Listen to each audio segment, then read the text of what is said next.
Okay, let's listen to some of this focus group and get inside the mentality of the Trump voter.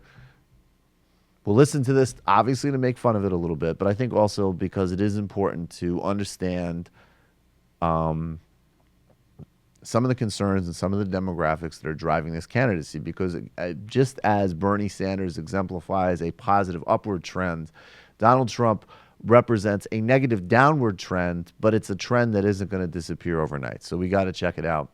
Let's see what Frank Luntz, who is doing a focus group for Face the Nation, discovered with these Donald Trump supporters. You may be surprised by some of these comments, and many of them you won't be surprised by. Let's take a listen. We've seen a lot of bad things that Trump has done. We've seen a lot of bad things that he's said.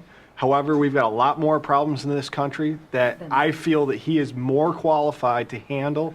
Socially, we are tired of political correctness. I think we're being burdened with it. I think it's making us weaker as a country globally. And I think that he represents that voice of that frustration, that political correct frustration. Yeah, he makes mistakes. He's human. He says some things that are off color that I'm embarrassed by occasionally. But I still think he's a leader, and those prove that he's a leader. I just think we need a complete shakeup. And I think he's the only one that can do it. Here's a $64,000 question. With Marco Rubio as the Republican nominee and Trump running as an independent, who here votes for Trump? Raise your hands. Right now, the establishment Republicans just died. Pause it. Most people in this room are raising their hands that they're going to vote for Donald Trump as an independent if Marco Rubio is the nominee. Keep going. Yes, they should. They haven't been listening to us. It's time for a real change. It's just not going to come. It's a real change. That's more than half of you. Just raise your hands that you're going to leave the Republican Party. Correct. No, we're voting for a person. I'm voting for a man or woman that wants to change his country. I admit I'm stunned. He said it. Yeah. right. He They said left it. us? They left us. If they're not listening, I'm voting for the person. I'm wanting, and he's still out of all of them. Rubio has the energy, but I think he has the energy and the actual means to happen.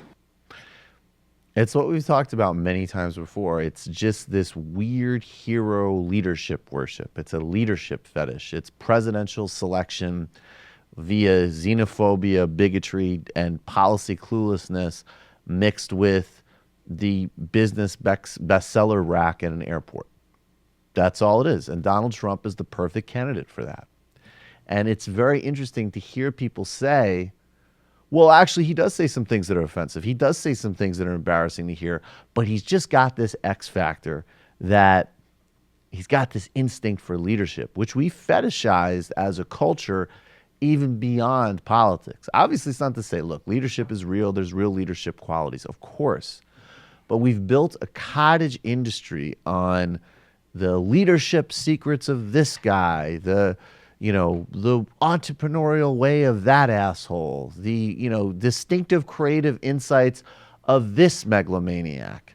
And you see that coming through this door as well in terms of the hero worship of Trump as a leader. And that's why no matter what he says and what he does, that's not going to go away with his supporters because they worship and want that impulse. And that focus group shows that. And it also shows why Donald Trump's got a lot of leverage and he could run as an independent and his numbers will hold.